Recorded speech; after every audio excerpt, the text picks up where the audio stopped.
নমস্কার, আমি বন্দনা। আমার কিচেনে আপনাদের সবাইকে স্বাগত জানাই। আবারও এসে হাজির হয়েছি ট্র্যাডিশনাল একটি রেসিপি নিয়ে। আজকের রেসিপি নারকেল দিয়ে মানকচু বাটা। দেখে নেওয়া যাক আজকের এই রেসিপিটি।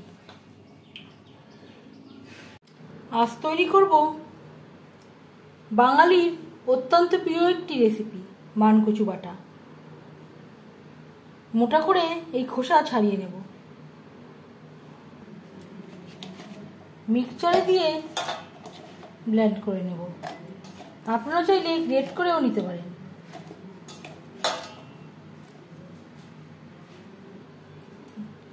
এখানে যেহেতু জল অ্যাড করা যাবে না, এভাবে একটু নোড়ার সাহায্যে থেতো করে নেব।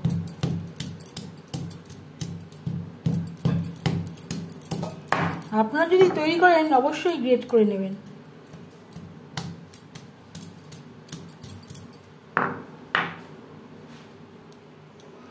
থেতো করে নিয়েছি, এভাবে ব্লেন্ড করে নেব। আর দিয়ে দিলাম টমেটো। এখানে আমি 3টে টমেটো অ্যাড করলাম, যেহেতু আমি পাতিলেবুর রসের ব্যবহার করছি না।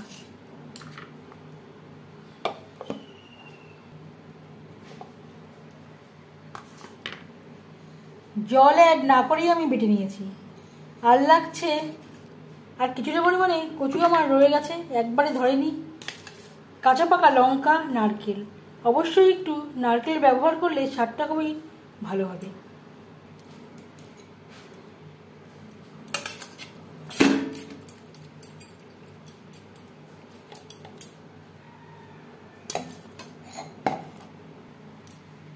আর দিয়ে দেব নারকেল, কাঁচা পাকা লঙ্কা,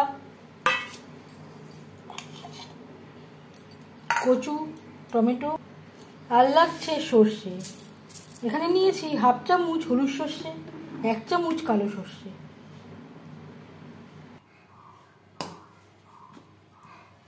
পুরো বাটাটাই আমি আবার একসাথে ব্লেন্ড করে নিয়েছি। এবার আমি একটা প্লেটে নিয়ে নেব। আর দিয়ে দেব স্বাদ মতো লবণ, কাঁচা সরষের তেল, একটা কাঁচা লঙ্কা।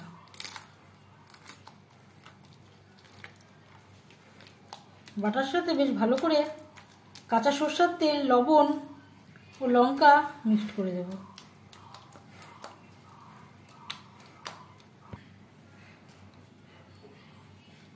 এই মানকচুর বাটার রেসিপিটি কেমন লাগলো অবশ্যই জানাবেন কমেন্টের মাধ্যমে। যদি এই রেসিপিটি ভালো লেগে থাকে লাইক করবেন, শেয়ার করবেন, সাবস্ক্রাইব করবেন আমার চ্যানেলটিকে। বেল আইকনটা প্রেস করে দেবেন। যখন আমি নতুন ভিডিও আপলোড করব তার নোটিফিকেশান সবার আগে আপনার কাছে পৌঁছে যাবে। আপনারা সবাই অনেক অনেক ভালো থাকবেন। এই ভিডিওটি দেখার জন্য ধন্যবাদ।